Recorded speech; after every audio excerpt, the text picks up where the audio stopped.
అవకాశాన్ని కల్పించి మీరు ఆదరించింది ఒక మినీ ఇండియాకు ఈ మెదక్ ప్రాంతమే ప్రాతినిధ్యం వహిస్తున్న సంగతి ఈ సందర్భంగా మనం పూర్తి చేసుకోవాలి.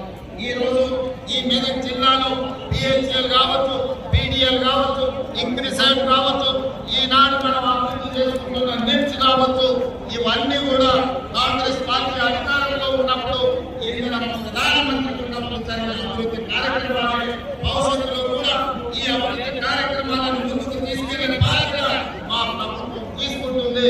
ఈ మెదక్ జిల్లా ప్రాంతంలో అవసరమైన సాగునీరు కానీ, తాగునీరు కానీ, పరిశ్రమల యొక్క అభివృద్ధి కానీ, పారిశ్రామిక వాడల కోసం కేటాయించే నిధులు కానీ తప్పకుండా మేము మంజూరు చేస్తాం. అదేవిధంగా వెనకాల నుంచి చెక్కన్న చిట్టి అందిస్తూనే ఉన్నాడు. నామన్న చెప్పనే ఇప్పుడు చెక్కన్న చిట్టి ఇస్తూనే ఉన్నాడు. సింగూరు మంచి పర్యాటక ప్రాంతం, సింగూరు నుంచి మందిర జలాలు ఈ రోజు నగరానికి దాహాన్ని తీరుస్తున్నాయి.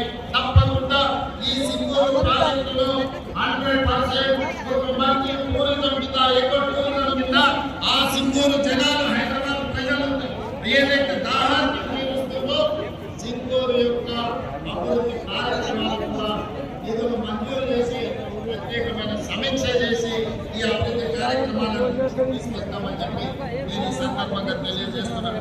మిత్రులారా, ఈ రోజు ఎన్నికలు ముగిసినాయి. ఇక మనం అభివృద్ధి కార్యక్రమాలు చేసుకోవాల్సిన అవసరం ఉన్నది. మీ అందరి సహకారం ఉండాలి, మీ ఆశీర్వాదం ఉండాలి.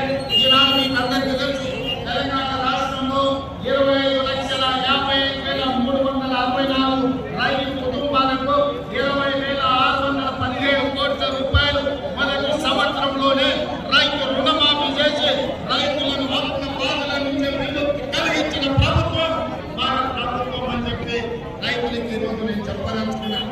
ఇదే కాదు, రైతుకు 24 గంటల ఉచిత విద్యుత్ ఇవ్వడమే కాదు, రైతు భరోసా పథకాన్ని కూడా 10,000 సంవత్సరానికి ఎకరానికి 12 తీసుకున్నది. రైతు లేని పేదలను కూడా ఇవాళ మన ప్రభుత్వం ఆదుకునే ప్రయత్నం చేస్తుంది. ఇదే కాదు, ఒకనాడు మీకు తెలుసు, ఉరేసుకుంటే ఉరేసుకున్నట్టు ఆనాటి నాయకుడు ఆనాటి ముఖ్యమంత్రి అన్నాడు. ఈనాడు మీ సోదరుడుగా రైతులకు అండగా నిలబడాలని మీరు వరి పండిస్తే చివరి కింద వరకు కొనడమే కాదు, కనీస మద్దతులతో పాటు సరళ బియ్యానికి 500 రూపాయల బోనస్ ఇవ్వాలని ఇవాళ రైతులకు బోనస్ ఇచ్చి ఆత్మగౌరవంతో బ్రతికే విధంగా ఈరోజు మన ప్రభుత్వం చర్యలు చేపట్టింది. రైతులకు ఒక పక్కన మహిళలు ఇప్పటి దగ్గర మా ఆడబిడ్డలతో చాలాసేపు మాట్లాడి ఇవాళ మా ఆడబిడ్డలకు రాష్ట్ర భద్రాచలం రాముల వారి దగ్గరికి పోయినా, యాదగిరిగుట్ట లక్ష్మీ నరసింహస్వామి దగ్గరికి పోయినా బస్సులో ఈ రోజు కేటాయించమని చెప్తున్నాం. అదేవిధంగా